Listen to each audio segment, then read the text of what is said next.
नमस्कार दोस्तों, धार्मिक सच चैनल पे आप सभी का स्वागत है। दोस्तों, आज का विषय है कैसे लोग जीवन में आगे बढ़ते हैं और कैसे उन्हें मिलता है अद्भुत ज्ञान। जीवन में सफलता के लिए कई ऐसी चीजें होती है जिनका अपनाना अवश्य होता है। इन चीजों के बिना जीवन में सफलता नहीं मिलती।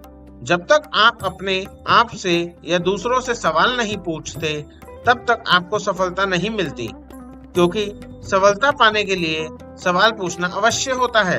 आइए जानते हैं सफलता पाने के लिए क्या करें। अगर आप भी कृष्ण जी के भक्त हैं तो कमेंट में जय श्री कृष्णा जरूर लिखिए।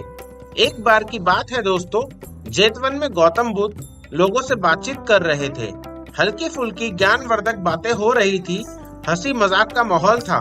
तभी एक किसान अपने छोटे से पुत्र को पीटते हुए उनके सामने लाया। किसान की शिकायत थी कि उसका पुत्र सवाल बहुत पूछता है। सर, वह ऐसे सवालों तक पहुंच जाता है जहां ना उसका दिमाग काम करता है और ना गांव में किसी और का। वहां बैठे बाकी लोग भी उस किसान की हाँ में हाँ मिलाने लगे। एक स्त्री बोली, भगवान, ये तो कुएं से पानी भरते भरते इतने सवाल पूछ लेता है कि मन झल्ला उठता है। गांव वालों ने गौतम बुद्ध से उस बालक को सद्बुद्धि देने की प्रार्थना की। यह सुनकर गौतम बुद्ध गंभीर हो गए। उन्होंने पूछा, क्या इस गांव में कोई और भी सवाल पूछता है? गांव वाले बोले, नहीं, सब कुछ तो पहले से ही लिखा हुआ है। जब सबकी नियति तय है तो हम सवाल क्यों पूछें? क्या सवाल पूछने से किसी की नियति आज तक बदली है? यह सुनकर बुद्ध मुस्कुराए। उन्होंने पूछा, क्या नियति स्वयं बदल सकती है? सबने कहा नहीं। बुद्ध ने कहा, लेकिन नियति तो बदलती रहती है। आज धूप है, कल बारिश होगी, बारिश के मौसम में सूखा पड़ेगा और अगली बारिश में हो सकता है बाढ़ आ जाए। अगर नियति से निपटने की तैयारी रखनी है तो मन में उससे निपटने वाले सवाल भी होने चाहिए। ज्ञान यूं ही नहीं मिलता है। जब मन में जिज्ञासा होती है तभी उसका समाधान भी होता है। यदि जिज्ञासा ही नहीं रहेगी, सवाल ही नहीं होंगे, तो ज्ञान कहाँ से आएगा? गांव वाले तो महात्मा बुद्ध की बात समझ गए, लेकिन आज भी लाखों करोड़ों लोग ऐसे हैं जिनके मन में कई सवाल नहीं हैं।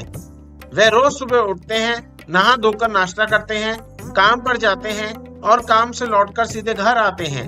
उनका जीवन एक रेखीय हो चला है, ठहर चुका है। वे जहाँ हैं वहाँ से आगे नहीं बढ़ पा रहे हैं। प्रसिद्ध पंजाबी कवि अवतार सिंह संधू पाश ने लिखा है, घर से निकलना काम पर और काम से घर लौट आना सबसे खतरनाक है हमारे सपनों का मर जाना। जिनकी आंखों में सपने बसते हैं उनकी जुबान पर सवाल होते हैं, सवाल जो उनके सपनों से जुड़े होते हैं, सवाल जिनके जवाबों से उनके सपने पूरे होने हैं। अपने सपनों को पूरा करने की चाहत रखने वाले उतनी ही शिद्दत से अपने पास सवाल भी रखते हैं। सवाल सपनों को पूरा करने वाली सीढ़ी होते हैं। जैसे जैसे जवाब मिलता जाता है, हम सीढ़ी चढ़ते जाते हैं और एक दिन हमारे सपने पूरे हो जाते हैं। दोस्तों, याद करें नचिकेता की कहानी, जिसके सवालों से यम तक परेशान हो चले थे, लेकिन अंत में नचिकेता ज्ञान लेकर ही माने।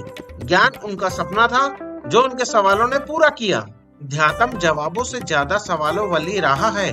मैं कौन हूँ, क्यों हूँ, अनुभव क्या है, भटकाव क्या है, ठहराव क्या है?